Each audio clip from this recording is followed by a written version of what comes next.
ಚಂದು, ಹೇಗಿದ್ದೀರಾ? ನನ್ನ ಎಲ್ಲ ಸ್ನೇಹಿತರು ಕೂಡ ತುಂಬ ಚೆನ್ನಾಗಿದ್ದೀರಾ ಅಂತ ಭಾವಿಸ್ತಾ ನನ್ನ ಇವತ್ತಿನ ವಿಡಿಯೋಲಾಗ್ನ ಸ್ಟಾರ್ಟ್ ಮಾಡ್ತಾಯಿದ್ವಿ. Welcome back to Chandu Shivarag. ಹಾಗೆ ಇವತ್ತು ಸಂಜೆ, ಇವತ್ತು ಶನಿವಾರ ಮಾರ್ನಿಂಗು ಸಾಂಬಾರು ಕೂಡ ಮಾಡಿರಲಿಲ್ಲ, ಹಾಗಾಗಿ ತಿಂಡಿ ಮಾಡಿದ್ನಲ್ಲ ಇವತ್ತು. ಮನೇಲಿ ಯಾರೂ ಇರಲಿಲ್ಲ, ಹಾಗಾಗಿ ಸಾಂಬಾರು ಮಾಡಿರಲಿಲ್ಲ. ಇವತ್ತು ಈವ್ನಿಂಗ್ ಸಾಂಬಾರು ಮಾಡ್ತಾಯಿದ್ದೀನಿ. ಏನು ಅಂದರೆ ನುಗ್ಗೆ ಸೊಪ್ಪಿನ ಸಾಂಬಾರು. ಹಾಗೆ ಕಾಫಿ ಟೀ ಮಾಡಿಕೊಂಡು ಸಂಜೆ ಸಾಂಬಾರಿಗೂ ಕೂಡ ರೆಡಿ ಮಾಡಿಕೊಂಡೆ, ನುಗ್ಗೆ ಸೊಪ್ಪಿನ ಸಾಂಬಾರು ಮಾಡೋಣ ಅಂಥೇಳಿ. ಹಾಗೆ ಸ್ವಲ್ಪ ಪಾತ್ರೆಗಳು ಕೂಡ ಇದ್ವು, ವಾಶ್ ಮಾಡಿ ಬರೋ ಅಷ್ಟೊತ್ತಿಗೆ ಕಾಳು ಕೂಡ ವಿಷಲ್ ಹೊಡೆಸಿಟ್ಟೋಗಿದ್ನಲ್ಲ, ವಿಷಲ್ಲು ಹೋಗಿತ್ತು. ಹಾಗೆಯೇ ಸಾಂಬಾರೆಲ್ಲ ಮಾಡಿಕೊಂಡು ಹಾಗೆ ಪಲ್ಯನೂ ಕೂಡ ಮಾಡಿದ್ದೀನಿ. ನುಗ್ಗೆ ಸೊಪ್ಪು ಮತ್ತು ಕಾಳುಗಳನ್ನ ಹಾಕಿ ಸಾಂಬಾರು ಮಾಡಿ ಅದಕ್ಕೆ ಮುದ್ದೆನೂ ಕೂಡ ಮಾಡಿದ್ದೆ. ಈ ಬಿಸಿ ಬಿಸಿ ಮುದ್ದೆ ಹಾಗೆಯೇ ಈ ನುಗ್ಗೆ ಸೊಪ್ಪಿನ ಸಾಂಬಾರು ಕೂಡ ಕಾಂಬಿನೇಷನ್ಸ್ ಸೂಪರಾಗಿರುತ್ತೆ ಅಂತಲೇ ಹೇಳ್ಬೋದು. ಯಾವ ಸಾರಿಗಂತಲೂ ಕಮ್ಮಿ ಇಲ್ಲ ಬಿಡಿ. ನುಗ್ಗೆ ಸೊಪ್ಪಿನ ಬಸ್ಸಾರು ತುಂಬ ಚೆನ್ನಾಗಿರುತ್ತೆ. ಹಾಗೆಯೇ ಸಂಜೆ ಹೊತ್ತು ಅಮ್ಮವರು ಅಂದರೆ ಡೈಲಿ ವಾರಕ್ಕೊಂದ್ಸಲ ಸ್ವಸಹಾಯ ಗುಂಪನ್ನು ಮಾಡ್ಕೊಂಡಿದ್ದಾರೆ. ಅದರಲ್ಲಿ ಈ ಥರ ಮಾಡ್ಕೊಳೋದ್ರಿಂದ ನಾವು ದುಡ್ಡನ್ನು ಸೇವಿಂಗ್ಸ್ ಮಾಡ್ಬೋದು. ಮನಿ ಸೇವಿಂಗ್ಸ್ ಮಾಡಿಕೊಂಡು ನಮಗೆ ಬೇಕಾದಾಗ, ಅಂದರೆ ಇವಾಗ ಮನೆಗಳಲ್ಲಿ ಹುಷಾರಿರಲ್ಲ ಅಥವಾ ಮನೆ ಖರ್ಚಿಗೆ ಏನಕ್ಕೋ ದುಡ್ಡು ಬೇಕಾಗಿರುತ್ತೆ. ಯಾರೂ ಕೂಡ ಮನೆಯಲ್ಲಿ ದುಡ್ಡನ್ನು ಇಟ್ಕೊಂಡಿರೋದಿಲ್ಲ. ಈ ಥರ ಕೈಗೆ ಸಿಕ್ಕಿದಾಗ ದುಡ್ಡನ್ನು ಈ ಚೀಟಿನಲ್ಲಿ ಕಟ್ಕೊಂಡು ಸೇವಿಂಗ್ಸ್ ಮಾಡ್ಕೊಂಡು ಹೋಗೋದ್ರಿಂದ ನಮಗೆ ಬೇಕಾದಾಗ ದುಡ್ಡು ಕೈಗೆ ಸಿಗುತ್ತೆ. ಹಾಗೆಯೇ ಈ ಥರ ಸ್ವಸಹಾಯ ಗುಂಪುಗಳನ್ನ ಮಾಡಿಕೊಂಡ್ರೆ ಅದರಲ್ಲಿ ಸಾಕಷ್ಟು ಪ್ರಯೋಜನ ಇದೆ ಅಂತ ಹೇಳ್ಬೋದು. ಹಾಗೆಯೇ ನಾನು ಸಂಜೆ ತರಕಾರಿಗಳು ಕೂಡ ತಗೊಂಡು ಬಂದಿದ್ದರು, ಅದನ್ನೆಲ್ಲ ಜೋಡಿಸಿಟ್ಕೊಳ್ಳೋಣ ಅಂಥೇಳಿ ಫ್ರಿಜ್ಜನ್ನು ಕೂಡ ಎಲ್ಲ ಕ್ಲೀನ್ ಮಾಡಿ ತರಕಾರಿನೆಲ್ಲ ಜೋಡಿಸಿಟ್ಕೊಂಡೆ. ಮತ್ತು ಬೆಳ್ಳುಳ್ಳಿನೂ ಅಷ್ಟೇ, ನಾನು ಬೆಳ್ಳುಳ್ಳಿನೂ ಬಿಡಿಸಿ ಫುಲ್ಲು ಸಿಪ್ಪೆ ತೆಗೆದು ಬಿಡಿಸಿ ಫ್ರಿಜ್ಜಲ್ಲಿ ಇಟ್ಕೊಳೋದಿಲ್ಲ. ಸಿಪ್ಪೆ ಮೇಲ್ಗಡೆ ಸಿಪ್ಪೆ ಮಾತ್ರ ತೆಗೆದು ಅದನ್ನು ಬಿಡಿ ಬಿಡಿ ಮಾಡಿ ಹಾಗೆಯೇ ಇಟ್ಕೊತೀನಿ. ಈಗ ಇಟ್ಕೊಳೋದ್ರಿಂದ ಆ ಸಿಪ್ಪೆ ಎಲ್ಲ ಕೆಳಗಡೆ ಬೀಳೋದು, ಗಲೀಜಾಗೋದು ಜಾಸ್ತಿ ಎಲ್ಲ ಈ ಥರ ಗಲೀಜಾಗೋದಿಲ್ಲ. ಈ ಥರ ಇಟ್ಕೊಂಡ್ರೆ ಕವರಿನಲ್ಲಿ ಹಾಕಿ, ಕವರ್ನೂ ಅಷ್ಟೇ ನಾನು ಕಟ್ಟಿ ಇಟ್ಕೊಳೋದಿಲ್ಲ, ಓಪನ್ನಾಗಿ ಹಾಗೆ ಇಟ್ಕೊಳ್ತೀನಿ. ಗಾಳಿ ಆಡೋ ಹಾಗೆ ಇಟ್ಕೊಬೇಕು, ಇಲ್ಲಾಂದರೆ ಬುಷ್ನು ಬರೋದು ಈ ಥರ ಎಲ್ಲ ಆಗಿಬಿಡುತ್ತೆ. ಹಾಗಾಗಿ ನಾನು ಹಾಗೆಯೇ ಇಟ್ಕೊಂಡಿನಿ. ಹಾಗೆಯೇ ನಾನು ಫ್ರಿಜ್ಜಿನಲ್ಲಿ ಆಲೂಗೆಡ್ಡೆನೂ ಕೂಡ ಇಟ್ಕೊಳೋದಿಲ್ಲ, ಕೆಳಗಡೆ ಬುಟ್ಟಿನಲ್ಲಿ ಹಾಕಿ ಇಟ್ಕೊತೀನಿ. ಹಾಗೆ ಎಲ್ಲರದ್ದು ಊಟ ಎಲ್ಲ ಆದಮೇಲೆ ನಾನು ಕೂಡ ಊಟ ಮಾಡಿ ಸ್ವಲ್ಪ ಅಕ್ಕಿ ಹಿಟ್ಟನ್ನು ಕೂಡ ನೆನೆಸಿಟ್ಟಿದ್ದೆ, ದೋಸೆಗೆ ರುಬ್ಬಿಟ್ಟು ಅಡುಗೆ ಮನೆಯೆಲ್ಲ ಕ್ಲೀನ್ ಮಾಡೋಣ ಅಂತೇಳಿ ಪಾತ್ರೆ ಎಲ್ಲ ವಾಶ್ ಮಾಡಿ ಅಡುಗೆ ಮನೆಯೆಲ್ಲ ಕ್ಲೀನ್ ಮಾಡಿ, ನಾವು ಡೈಲಿನೂ ಇದೇ ಥರನೇ ಇರುತ್ತೆ ನನ್ನ ರೋಟೀನು. ಊಟ ಆದಮೇಲೆ ಅಡುಗೆ ಮನೆಯೆಲ್ಲ ಕ್ಲೀನ್ ಮಾಡಿಯೇ ನಾನು ಮಲಿಕೊಳ್ಳೋದು. ಹಾಗೆ ಇವತ್ತು ಇನ್ನೊಂದು ಏನು ಹೆಲ್ದಿಯಾದ ರೆಸಿಪಿಯನ್ನು ನಿಮ್ಮ ಜೊತೆ ಶೇರ್ ಮಾಡ್ಕೊಳ್ತಾ ಇದ್ದೀನಿ ಅಂದರೆ ಗೋಧಿ ಹಿಟ್ಟಿನ ದೋಸೆ. ಈ ಗೋಧಿ ಹಿಟ್ಟಿನ ದೋಸೆಗೆ ನಾನು ಒಂದು ಅರ್ಧ ಬಟ್ಟು ರವೆ ಕೂಡ ಹಾಕ್ತಾಯಿದ್ದೀನಿ. ಇದನ್ನು ಬ್ಯಾಚುಲರ್ಸ್ ಇರೋರು ಕೂಡ ಮಾಡ್ಕೊಳ್ಬೋದು. ಈಸಿಯಾದ ರೆಸಿಪಿ ಅಂತಲೇ ಹೇಳ್ಬೋದು. ಈ ಡಯಾಬಿಟಿಸು ಹಾಗೆಯೇ ಈ ಡಯಟ್ ಮಾಡೋರು ಎಲ್ಲ ಮಾಡ್ಕೊಳ್ಬೋದು ಈ ರೆಸಿಪಿನ. ನಾನು ಇದಕ್ಕೆ ಒಣಗಿರೋ ಮೆಣಸಿನ್ಕಾಯಿನೇ ಸಣ್ಣದಾಗಿ ಹಚ್ಚಿ ಹಾಕ್ಕೊಂಡಿದ್ದೀನಿ. ಹಾಗೆಯೇ ಇದಕ್ಕೆ ಸ್ವಲ್ಪ ಪೆಪ್ಪರ್ ಪೌಡರು,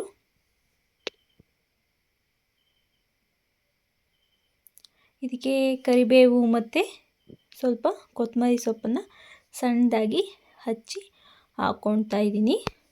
ತುಂಬ ಟೇಸ್ಟಿಯಾಗೂ ಕೂಡ ಇರುತ್ತೆ. ಇದಕ್ಕೆ ಮೊಸರು ಏನೂ ಹಾಕೋದು ಬೇಡ. ಇದಕ್ಕೆ ರುಚಿಗೆ ತಕ್ಕಷ್ಟು ಉಪ್ಪನ್ನು ಆ್ಯಡ್ ಮಾಡಿ ಮಿಕ್ಸ್ ಮಾಡ್ಕೊಳ್ತಾ ಇದ್ದೀನಿ. ಹಾಗೆಯೇ ಇದಕ್ಕೆ ಸ್ವಲ್ಪ ನೀರು ಹಾಕ್ಕೊಳ್ಬೇಕು. ಸ್ವಲ್ಪನೇ ನೀರು ಹಾಕ್ಕೊಂಡು ಚೆನ್ನಾಗಿ ಒಂದು ದೋಸೆ ಹಿಟ್ಟಿನ ಅದಕ್ಕೆ ಇದನ್ನು ಮಿಕ್ಸ್ ಮಾಡ್ಕೊಳ್ಬೇಕು. ನೋಡಿ ಹಾಕ್ಕೊಳ್ಬೇಕು, ಇಲ್ಲಾಂದರೆ ತೆಳು ಆಗಿಬಿಡುತ್ತೆ. ಹಾಗಾಗಿ ನೋಡಿಕೊಂಡು ಮಿಕ್ಸ್ ಮಾಡಬೇಕು ನೀರು ಹಾಕಿ.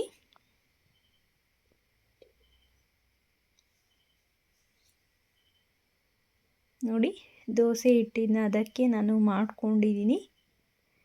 ಹೆಲ್ದಿ ರೆಸಿಪಿ ಅಂತಲೇ ಹೇಳ್ಬೋದು, ಗೋಧಿ ಹಿಟ್ಟಿನ ರೆಸಿಪಿ. ನೋಡಿ, ರವೆ ಎಲ್ಲ ಹಾಕಿರೋದ್ರಿಂದ ಕ್ರಿಸ್ಪಿಯಾಗೂ ಇರುತ್ತೆ, ಕೆಳಗಡೆ ಮೇಲ್ಗಡೆ ಮೃದುವಾಗೂ ಕೂಡ ಇರುತ್ತೆ. ಇದಕ್ಕೆ ಬೇಕಾದರೆ ಸ್ವಲ್ಪ ಎಣ್ಣೆನೂ ಹಾಕ್ಕೊಳ್ಬೋದು, ಇಲ್ಲಾಂದರೆ ಹಾಗೆ ಕೂಡ ಬರುತ್ತೆ. ನಾನು ಸ್ವಲ್ಪ ಎಣ್ಣೆ ಹಾಕ್ಕೊಂಡಿದ್ದೀನಿ, ಜಾಸ್ತಿ ಎಣ್ಣೆ ಹಾಕಿಲ್ಲ. ನೋಡಿ ಇವಾಗ ಹೆಲ್ದಿಯಾದಂಥ 10 ಮಿನಿಟ್ಸಲ್ಲಿ ಮಾಡೋವಂಥ ಬ್ರೇಕ್ಫಾಸ್ಟ್ ರೆಸಿಪಿ ರೆಡಿಯಾಗಿದೆ. ಎಲ್ಲರೂ ಕೂಡ ಇಷ್ಟಪಡ್ತಾರೆ. ಬಿಸಿ ಬಿಸಿದಂತೂ ತಿನ್ನೋದಕ್ಕೆ ತುಂಬ ಚೆನ್ನಾಗಿರುತ್ತೆ. ಇದನ್ನು ಬಿಸಿಯಾಗಿದ್ದಲೇ ಸೂಪರಾಗಿರುತ್ತೆ. ಹಾಗೆ ಇದಕ್ಕೆ ಕಾಂಬಿನೇಷನ್ ಆಗಿ ಚಟ್ನಿ, ಮೊಸರು ಹಾಗೆ ಪಲ್ಯ ಎಲ್ಲದಕ್ಕೂ ಕೂಡ ತುಂಬ ಚೆನ್ನಾಗಿರುತ್ತೆ. ಹಾಗೆ ಎರಡನೇ ರೆಸಿಪಿ ಏನಂತ ನೋಡೋಣ. ಹಾಗೆ ಈಸಿಯಾಗಿ ಬೇಗನೂ ಕೂಡ ಮಾಡ್ಕೊಳ್ಬೋದು. ಅದು ಆನಿಯನ್ ರೈಸ್. ನೋಡಿ ನಾನು ಇದಕ್ಕೆ ಎಣ್ಣೆ ಹಾಕ್ಕೊಂಡು ಬಿಸಿಯಾಗಿತ್ತು, ಅದಕ್ಕೆ ಸಾಸಿವೆ ಹಾಗೆಯೇ ಕರಿಬೇವಿನ ಸೊಪ್ಪು, ಉದ್ದಿನ ಬೇಳೆನ ಆ್ಯಡ್ ಮಾಡ್ತಾಯಿದ್ದೀನಿ. ಇದನ್ನು ಸ್ವಲ್ಪ ಫ್ರೈ ಮಾಡಿಕೊಂಡು ಹಾಗೆ ಇದಕ್ಕೆ ಹಸಿಮೆಣಸಿನ್ಕಾಯಿನ ಆ್ಯಡ್ ಮಾಡಿದ್ದೀನಿ. ಹಾಗೆ ಒಂದು 6-7 ಗೋಡಂಬಿನೂ ಕೂಡ ಆ್ಯಡ್ ಮಾಡಿದ್ದೀನಿ. ಇದನ್ನು ಫ್ರೈ ಮಾಡ್ಕೊಳ್ಳೋಣ. ಹಾಗೆಯೇ ಇದಕ್ಕೆ ಎಳ್ಳನ್ನು ಕೂಡ ಆ್ಯಡ್ ಮಾಡಿದ್ದೀನಿ.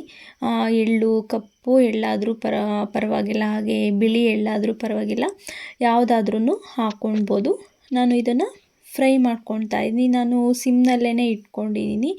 ಹಾಗೆ ಇದು ಸ್ವಲ್ಪ ಫ್ರೈ ಆದಮೇಲೆ ಈರುಳ್ಳಿನ ಉದ್ದವಾಗಿ ತೆಳುವಾಗಿ ಕಟ್ ಮಾಡಿ ಫ್ರೈ ಮಾಡ್ಕೊಳ್ತಾ ಇದ್ದೀನಿ. ಆನಿಯನ್ ರೈಸ್ ಅಂತೂ ಸೂಪರಾಗಿರುತ್ತೆ, ಬೇಗ ಕೂಡ ಆಗುತ್ತೆ. ಈಸಿ ರೆಸಿಪಿ ಅಂತಲೇ ಹೇಳ್ಬೋದು, ಹಾಗೆ ಹೆಲ್ದಿನೂ ಕೂಡ ಹೌದು. ನಾನು ಇದಕ್ಕೆ ಒಂದು ಅರ್ಧ ಸ್ಪೂನಷ್ಟು ಧನಿಯಾ ಪೌಡರ್, ಸ್ವಲ್ಪ ಅಚ್ಚ ಖಾರದ ಪುಡಿ, ಒಂದು ಅರ್ಧ ಸ್ಪೂನಷ್ಟು ಗರಂ ಮಸಾಲಾನ ಆ್ಯಡ್ ಮಾಡಿದ್ದೀನಿ. ಹಾಗೆಯೇ ಇದಕ್ಕೆ ಹಸಿಮೆಣಸಿನ್ಕಾಯಿ ಹಾಕ್ಕೊಂಡಿರೋದ್ರಿಂದ ಅಚ್ಚ ಖಾರದ ಪುಡಿನ ನೋಡಿಕೊಂಡು ಸ್ವಲ್ಪ ಹಾಕ್ಕೊಂಡಿದ್ದೀನಿ. ಇದನ್ನು ಇವಾಗ ಮಸಾಲೆ ಹಾಕಿರೋದ್ರಿಂದ ಸ್ವಲ್ಪ ಫ್ರೈ ಮಾಡ್ಕೊಳ್ಳೋಣ. ಸಿಮ್ನಲ್ಲೇ ಇಟ್ಕೊಂಡು ಫ್ರೈ ಮಾಡ್ಕೊಳ್ತಾ ಇದ್ದೀನಿ ಇದನ್ನು. ಹಾಗೆಯೇ ರೈಸ್ನ ಮುಂಚೆನೇ ಮಾಡಿಟ್ಕೊಂಡಿದ್ದೀನಿ. ಹಾಗೆಯೇ ನಾವು ಮನೇಲಿ ರೈಸು ಮಿಕ್ಕಿದ ಅಂತಹ ರೈಸಲ್ಲಿ ಕೂಡ ಮಾಡ್ಕೊಬೋದು ಈ ರೆಸಿಪಿನ, ತುಂಬ ಚೆನ್ನಾಗಿರುತ್ತೆ. ನಾನು ಇದಕ್ಕೆ ಸ್ವಲ್ಪ ಉಪ್ಪನ್ನು ಆ್ಯಡ್ ಮಾಡ್ತಾಯಿದ್ದೀನಿ. ನಾವು ರೈಸ್ ಮಾಡ್ಕೊಳ್ಬೇಕಾದ್ರೆ ರೈಸಿಗೂ ಸ್ವಲ್ಪ ಉಪ್ಪು ಹಾಕಿರ್ತೀವಿ, ಹಾಗಾಗಿ ಇದಕ್ಕೆ ಸ್ವಲ್ಪ ಮಸಾಲೆಗೆ ಉಪ್ಪನ್ನು ಸೇರಿಸಿದ್ದೀನಿ. ಇದನ್ನು ಚೆನ್ನಾಗಿ ಫ್ರೈ ಮಾಡ್ಕೊಳ್ಳೋಣ ಈಗ ಸಿಮ್ನಲ್ಲೇ ಇಟ್ಕೊಂಡು. ಹಾಗೆ ನಾನು ಇದಕ್ಕೆ ನಾವು ರೆಡಿ ಮಾಡಿ ಇಟ್ಕೊಂಡಂಥ ರೈಸನ್ನು ಆ್ಯಡ್ ಮಾಡ್ತಾಯಿದ್ದೀನಿ. ಇದನ್ನು ಕೂಡ ಸ್ವಲ್ಪ ಚೆನ್ನಾಗಿ ಮಿಕ್ಸ್ ಮಾಡ್ಕೊಳ್ಳೋಣ, ಮಸಾಲೆ ಎಲ್ಲ ಹೊಂದ್ಕೊಂಡೋಗೆ ಹಾಗೆ ಇದನ್ನು ಮಿಕ್ಸ್ ಮಾಡ್ಕೊಳ್ಬೇಕು. ಇದಕ್ಕೆ ಯಾವ ರೈಸ್ ಆದರೂ ಪರವಾಗಿಲ್ಲ, ಸೋನಾ ಮಸೂರಿ ಹಾಗೆಯೇ ಮಾಮೂಲಿ ರೈಸ್ ಕೂಡ ಮಾಡ್ಕೊಳ್ಬೋದು. ನಾನು ಸೋನಾ ಮಸೂರಿ ತೊಗೊಂಡಿಲ್ಲ, ಮಾಮೂಲಿ ರೈಸಿಂದನೇ ಬ್ರೇಕ್ಫಾಸ್ಟ್ನ ರೆಡಿ ಮಾಡ್ಕೊಳ್ತಾ ಇದ್ದೀನಿ. ಹಾಗೆಯೇ ಇದಕ್ಕೆ ರೈಸನ್ನು ಅಷ್ಟೇ ಜಾಸ್ತಿ ಬೇಯಿಸ್ಕೊಳ್ಬಾರ್ದು, ಇದು ಹುಡಿ ಹುಡಿಯಾಗಿಯೇ ಇರಬೇಕು ಅನ್ನ. ಈ ಥರ ಮಾಡಿಕೊಂಡ್ರೆ ಅನ್ನ ಹುಡಿ ಹುಡಿಯಾಗಿದ್ದರೆ ಟೇಸ್ಟು ಕೂಡ ತುಂಬ ಚೆನ್ನಾಗಿರುತ್ತೆ ತಿಂಡಿದು. ಮುದ್ದೆ ಮುದ್ದೆ ಮಾಡ್ಕೊಳ್ಬಾರ್ದು ಅನ್ನನ. ಹಾಗೆಯೇ ನಾನು ಇದಕ್ಕೆ ಸ್ವಲ್ಪ ಕೊತ್ತಂಬರಿ ಸೊಪ್ಪನ್ನು ಕೂಡ ಆ್ಯಡ್ ಮಾಡ್ತಾಯಿದ್ದೀನಿ. ಕೊತ್ತಂಬರಿ ಸೊಪ್ಪನ್ನು ಆ್ಯಡ್ ಮಾಡಿ ಮಿಕ್ಸ್ ಮಾಡಿ ಒಂದು 5 ನಿಮಿಷ ಸಿಮ್ನಲ್ಲೇ ಇಟ್ಟು ಇದನ್ನು ಮುಚ್ಚಿ ಇಟ್ಟಿದ್ದೀನಿ. ನೋಡಿ ಇವಾಗ ಈಸಿಯಾಗಿರೋಂಥ ಬ್ರೇಕ್ಫಾಸ್ಟ್ ಕೂಡ ರೆಡಿಯಾಗಿದೆ. ಬೇಗನೂ ಮಾಡ್ಕೊಬೋದು, ಕಡಿಮೆ ಇಂಗ್ರೀಡಿಯೆಂಟ್ಸ್ನಲ್ಲಿ ಬ್ರೇಕ್ಫಾಸ್ಟ್ನ ರೆಡಿ ಮಾಡ್ಕೊಳ್ಬೋದು. ಈರುಳ್ಳಿ ರೈಸ್ ಕೂಡ ರೆಡಿಯಾಗಿದೆ.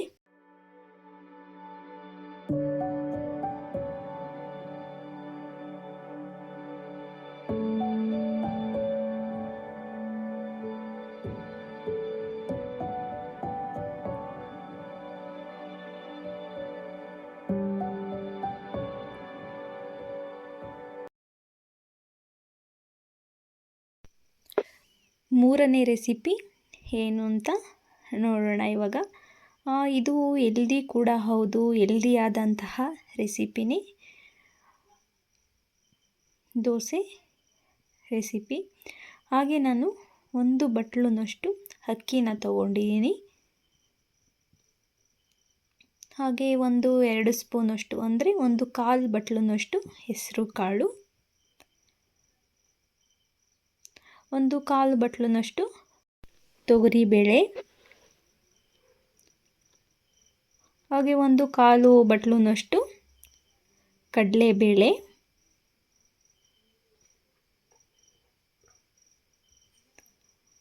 ಒಂದು ಸ್ಪೂನಷ್ಟು ಮೆಂತ್ಯ, ಹಾಗೆ 1/4 ಬಟ್ಲುನಷ್ಟು ಉದ್ದಿನಬೇಳೆ, ಹಾಗೆ ನಾನು 6 ಬಾದಾಮಿನ ತೊಗೊಂಡಿದ್ದೀನಿ, ಹಾಗೆ 6 ಗೋಡಂಬಿನ ತೊಗೊಂಡಿದ್ದೀನಿ. ಈ ಬಾದಾಮಿ ಇಲ್ಲ ಅಂದರೂ ಪರವಾಗಿಲ್ಲ, ಇದರ ಬದಲು ಬಡವರ ಬಾದಾಮಿ ಅಂತಲೇ ಕರೆಯುವಂಥ ಕಡಲೆ ಬೀಜನ ಆ್ಯಡ್ ಮಾಡ್ಕೊಳ್ಬೋದು. ನಾನು ಇದನ್ನು ರಾತ್ರಿ ನೆನೆಸಿಡ್ತಾ ಇದ್ದೀನಿ, ಬೆಳಗ್ಗೆ ಬ್ರೇಕ್ಫಾಸ್ಟಿಗೆ ರಾತ್ರಿ ನೆನೆಸಿಟ್ಟಿದ್ದೀನಿ. 3-4 ಸಲ ಚೆನ್ನಾಗಿ ತೊಳೆದು ಅದನ್ನು ನೀರು ಹಾಕಿ ನೆನೆಸಿಟ್ಟಿದ್ದೆ. ನೋಡಿ ಇವಾಗ ಎಷ್ಟು ಚೆನ್ನಾಗಿ ನೆಂದಿದೆ ಅಂತ. ಅಕ್ಕಿ ಮತ್ತು ಕಾಳುಗಳು ಕೂಡ, ಬೇಳೆ ಎಲ್ಲದೂ ಕೂಡ ಚೆನ್ನಾಗಿ ನೆಂದಿದೆ. ಇವಾಗ ಇದನ್ನು ಹಿಟ್ಟನ್ನು ರೆಡಿ ಮಾಡ್ಕೊಳ್ಳೋಣ.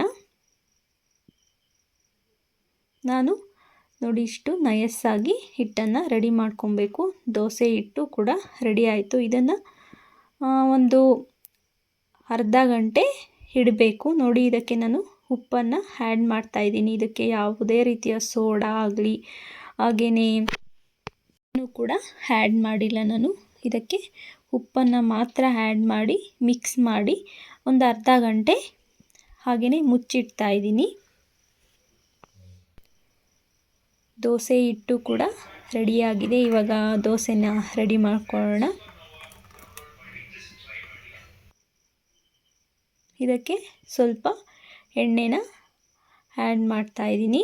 ಬೇಕಾದರೆ ತುಪ್ಪ ಕೂಡ ಹಾಕ್ಕೊಳ್ಬೋದು.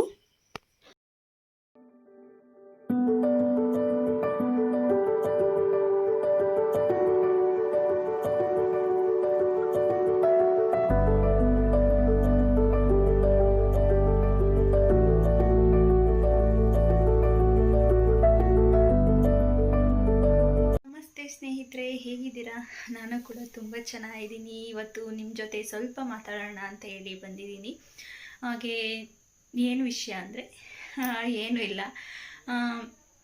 ಯೂಟ್ಯೂಬ್ ಚಾನಲ್ನಲ್ಲಿ ವೀಡಿಯೋಗಳ್ನ ನೋಡ್ತಿರಲ್ಲ, ಪ್ಲೀಸ್ ಸಬ್ಸ್ಕ್ರೈಬ್ ಮಾಡ್ಕೊಂಡು ನೋಡಿ. ಇದರಿಂದ ನಮಗೂ ಕೂಡ ಹೆಲ್ಪ್ ಆಗುತ್ತೆ. ಅಂದರೆ ನಮಗೂ ಅಂತಲ್ಲ, ಎಲ್ಲ ಯೂಟ್ಯೂಬರ್ಸ್ಗೂ ಅಷ್ಟೇ. ಸಬ್ಸ್ಕ್ರೈಬ್ ಮಾಡ್ಕೊಂಡು ನೋಡಿ, ಹಾಗೆ ಲೈಕು ಕಾಮೆಂಟು ಮಾಡಿ. ಇದರಿಂದ ನೀವು ಏನೂ ಕೂಡ ಕಳ್ಕೊಳೋದಿಲ್ಲ, ಲೈಕು ಮತ್ತು ಕಾಮೆಂಟ್ ಮಾಡೋದ್ರಿಂದ. ಪ್ಲೀಸ್ ಲೈಕ್ ಕೊಡಿ ಮತ್ತು ಕಾಮೆಂಟ್ ಮಾಡಿ. ಇದರಿಂದ ನಮಗೆ ಎನ್ಕರೇಜ್ ಸಿಕ್ದಂಗೆ ಆಗುತ್ತೆ ಬೇರೆ ಬೇರೆ ವೀಡಿಯೋಗಳ್ನ ಮಾಡಿಕೊಂಡು ಅಪ್ಲೋಡ್ ಮಾಡೋದಕ್ಕೆ. ಹಾಗೆ ನಮಗೂ ಕೂಡ ಖುಷಿನೂ ಕೂಡ ಆಗುತ್ತೆ. ನೋಡ್ತಿದ್ದಾರೆ, ಲೈಕ್ ಕೊಡ್ತಾರೆ. ಬೇರೆ ಬೇರೆ ಥರ ವೀಡಿಯೋಗಳ್ನ ಅಪ್ಲೋಡ್ ಮಾಡೋದಕ್ಕೂ ಕೂಡ ನಮಗೆ ಈಸಿ ಆಗುತ್ತೆ ಮತ್ತು ಖುಷಿನೂ ಕೂಡ ಆಗುತ್ತೆ. ಪ್ಲೀಸ್ ಸಬ್ಸ್ಕ್ರೈಬ್ ಮಾಡ್ಕೊಂಡು ನೋಡಿ. ನಮಗೂ ಕೂಡ ಒಂದು ವೀಡಿಯೋ ಅಪ್ಲೋಡ್ ಮಾಡಬೇಕು ಅಂದರೆ ಅವುಗಳನ್ನ ವೀಡಿಯೋ ಮಾಡ್ಕೊಳ್ಬೇಕು. ಅಡುಗೆನಾದರೂ ಆಯಿತು, ತಿಂಡಿನಾದರೂ, ಬೇರೆ ಆದರೂ ಅಷ್ಟೇ, ಎಲ್ಲ ಕೆಲಸಗಳ್ನೂ ಎಲ್ಲ ಮಾಡಿಕೊಂಡು ನಮಗೂ ಕೂಡ ಜವಾಬ್ದಾರಿಗಳಿರ್ತವೆ, ಕೆಲಸಗಳಿರ್ತವೆ. ಏನು ಟೈಮ್ ಪಾಸ್ಗೇನು ಯಾರೂ ಕೂಡ ವೀಡಿಯೋ ಅಪ್ಲೋಡ್ ಮಾಡೋದು ಯೂಟ್ಯೂಬ್ ಚಾನಲ್ನಲ್ಲಿ ಏನು ಟೈಮ್ ಪಾಸ್ಗೋಸ್ಕರ ವೀಡಿಯೋಗಳ್ನ ಅಪ್ಲೋಡ್ ಮಾಡೋದಿಲ್ಲ. ಅವ್ರಿಗೆ ಆದಂಥ ಕೆಲವು ಜವಾಬ್ದಾರಿಗಳು ಕೂಡ ಇರ್ತವೆ. ಅದನ್ನೆಲ್ಲ ನಿಭಾಯಿಸ್ಕೊಂಡು ವೀಡಿಯೋಗಳ್ನ ಮಾಡಿ ಯೂಟ್ಯೂಬ್ ಚಾನಲ್ಗೆ ಅಪ್ಲೋಡ್ ಮಾಡ್ತಾರೆ. ಅದರಿಂದ ಪ್ಲೀಸ್ ಸಬ್ಸ್ಕ್ರೈಬ್ ಮಾಡ್ಕೊಂಡು ನೋಡಿ, ಹಾಗೆ ಲೈಕು. ಬಾಯ್ ಸ್ನೇಹಿತರೆ, thank you for watching. Bye, take care.